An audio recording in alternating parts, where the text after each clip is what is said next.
o'zini hayotidan kechib bir dona nogiron farzandi uchun umrini sarflagan onani nima deb atasa bo'ladi? Yozinglar kommentariyaga malol kelmasa. Videoni ko'ringlar, yoqsa like bosangiz, bo'lmasa shart emas.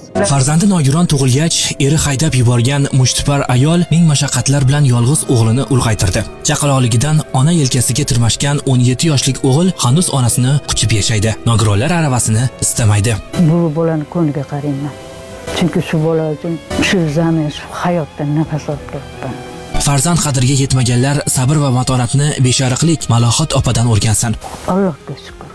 Mayli shuncha qiyinchilik ko'rsa ham nolimayman. Allohga shukrlar aytaman. Yahyobekni doim yelkamda opichlab yuraman. Sayr qilamiz, do'konlarga boramiz. Bu menga odat bo'lib qolgan. O'g'lim dalaga, kenglikka talpinadi. Buni uning nigohlaridan payqayman. Ko'chada sayr qilishni xush ko'radi, deydi opa.